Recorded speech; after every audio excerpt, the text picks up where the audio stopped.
नमस्कार। पूर्वपक्ष प्रस्तुत मैदान को मु तृप्ति आपण मानकु स्वागत करुछि।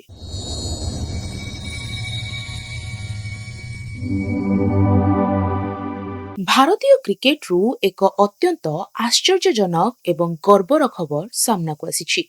जो बयस रे अधिकांश पिला स्कूल एवं क्लब क्रिकेट रे खेलिबार स्वप्न देखंती ସେହି ବୟସରେ ଏକ 15 ବର୍ଷର ଯୁବ ବିସ୍ଫୋରକ ବ୍ୟାଟରକୁ ଭାରତୀୟ କ୍ରିକେଟର ଏକ ବଡ଼ ଦଳର ଉପ ଅଧିନାୟକ ବା ଭାଇସ୍ କ୍ୟାପ୍ଟେନ୍ ଭାବେ ମନୋନୀତ କରାଯାଇଛି। ହଁ ଦର୍ଶକ ବନ୍ଧୁ, ଆମେ କହୁଛୁ ବିହାରର ବିସ୍ଫୋରକ ଓପନିଂ ବ୍ୟାଟର ବୈଭବ ସୂର୍ଯ୍ୟବଂଶୀଙ୍କ କଥା। ଆଗାମୀ ଦିଲ୍ଲୀପ ଟ୍ରଫି 2026-27 ପାଇଁ ଇଷ୍ଟ ଜୋନ୍ ନିଜର ଶକ୍ତିଶାଳୀ ଦଳ ଘୋଷଣା କରିସାରିଛି।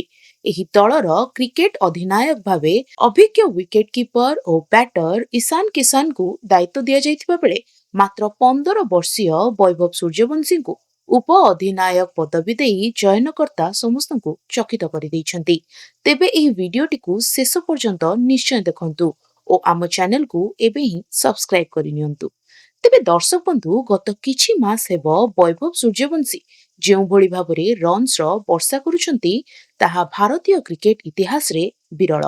ଗତ କିଛି ଦିନ ତଳେ ହିଁ ସେ ମାଞ୍ଚେଷ୍ଟରଠାରେ ଇଂଲଣ୍ଡ ବିରୋଧରେ ଟି20 ଆନ୍ତର୍ଜାତୀୟ ମ୍ୟାଚରେ ଭାରତୀୟ ସିନିୟର ଦଳ ପାଇଁ ଡେବ୍ୟୁ କରିଥିଲେ। ତାପରେ ଜିମ୍ବାୱେ ଗସ୍ତରେ ହରାରେଠାରେ ମାତ୍ର 49 ବଲରୁ 81 ରନ୍ର ଏକ ଦମଦାର ଏବଂ ବିସ୍ଫୋରକ ଇନିଂସ ଖେଳି ପ୍ଲେୟାର ଅଫ୍ ଦ ମ୍ୟାଚ୍ ଏବଂ ମ୍ୟାନ ଅଫ୍ ଦି ସିରିଜର ପୁରସ୍କାର ମଧ୍ୟ ଜିତିଥିଲେ। ଆଉ ଏବେ ଆସିଥିବା ଆଇସିସି ଟି20 ରାଙ୍କିଙ୍ଗରେ ବୈଭବ ଏକାଥରକରେ 230ଟି ସ୍ଥାନ ଉପରକୁ ଉଠି ସମସ୍ତଙ୍କୁ ଚକିତ କରିଦେଇଛନ୍ତି। ଏହା ପୂର୍ବରୁ ସେ ଆଇପିଏଲ୍, ରଞ୍ଜି ଟ୍ରଫି ଏବଂ ଅଣ୍ଡର-19 ୱାର୍ଲଡ କପ୍ରେ ନିଜର ଦମଦାର ବ୍ୟାଟିଂର ଜଲୱା ଦେଖାଇ ସାରିଛନ୍ତି। ଚୟନକର୍ତ୍ତାମାନେ ବୈଭବଙ୍କର କେବଳ ଆକ୍ରମଣାତ୍ମକ ବ୍ୟାଟିଂ ନୁହେଁ ବରଂ ତାଙ୍କର ଧୈର୍ଯ୍ୟ ଏବଂ ନେତୃତ୍ୱ ନେବାର ଦକ୍ଷତାକୁ ଦେଖି ଇଷ୍ଟ ଜୋନ୍ର ଉପ ଅଧିନାୟକ ଭାବେ ତାଙ୍କୁ ମନୋନୀତ କରିଛନ୍ତି। ଇଷ୍ଟ ଜୋନ୍ର ସ୍କ୍ୱାଡ୍ ଆଡ଼କୁ ଟିକେ ନଜର ପକାଇଲେ ଏହି ଦଳରେ ଅଭିଜ୍ଞତା ଏବଂ ଯୁବ ପ୍ରତିଭାର ଏକ ଚମତ୍କାର ମିଶ୍ରଣ ଦେଖିବାକୁ ମିଳୁଛି। ଦଳର କ୍ୟାପ୍ଟେନ୍ସି ଦାୟିତ୍ୱ ରହିଛି ଇଶାନ କିଶାନଙ୍କ ହାତରେ। ଇଶାନ ନିକଟରେ ଜିମ୍ବାୱେ ବିରୋଧୀ ସିରିଜରେ ଏବଂ ଟି20 ୱାର୍ଲଡ କପ୍ରେ ବିଜେତା ଦଳରେ ରହି ନିଜର ଫର୍ମ ପ୍ରମାଣିତ କରିସାରିଛନ୍ତି। ରେଡ୍ ବଲ୍ କ୍ରିକେଟରେ ଭାରତୀୟ ଟେଷ୍ଟ ଦଳକୁ ପ୍ରତ୍ୟାବର୍ତ୍ତନ କରିବା ପାଇଁ ଏହି ଦିଲ୍ଲୀପ ଟ୍ରଫି ଇଶାନଙ୍କ ପାଇଁ ଏକ ବଡ଼ ସୁଯୋଗ।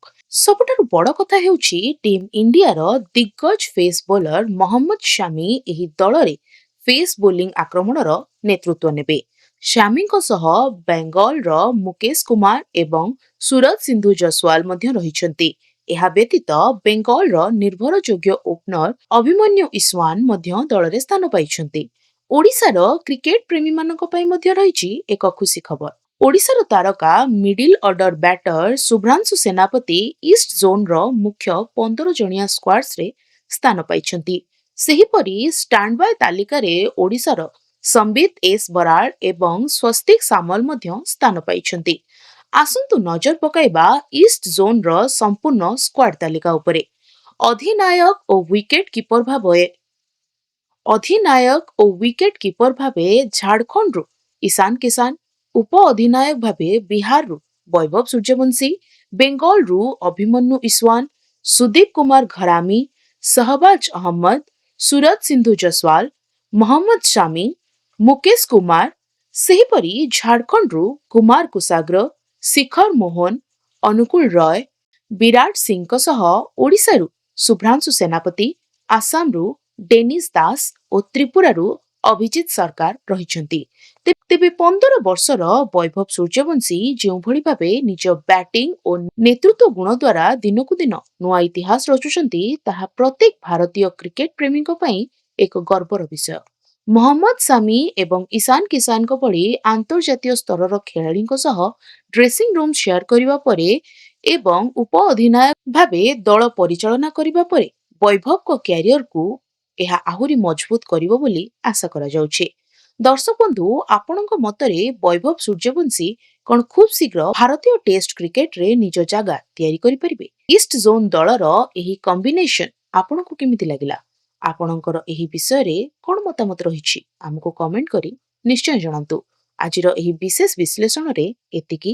ଆଉ ହଁ, ଆପଣମାନଙ୍କ ମଧ୍ୟରୁ ଅନେକ ଭିଡିଓ ଦେଖୁଛନ୍ତି କିନ୍ତୁ ସବସ୍କ୍ରାଇବ କରୁନାହାନ୍ତି। ଅନୁରୋଧ କରୁଛି ସବସ୍କ୍ରାଇବ କରି ଆମ ପୁରା ଟିମକୁ ଉତ୍ସାହିତ କରନ୍ତୁ। ଫେସବୁକରେ ମଧ୍ୟ ଆମ ସହ ଯୋଡ଼ି ହୁଅନ୍ତୁ।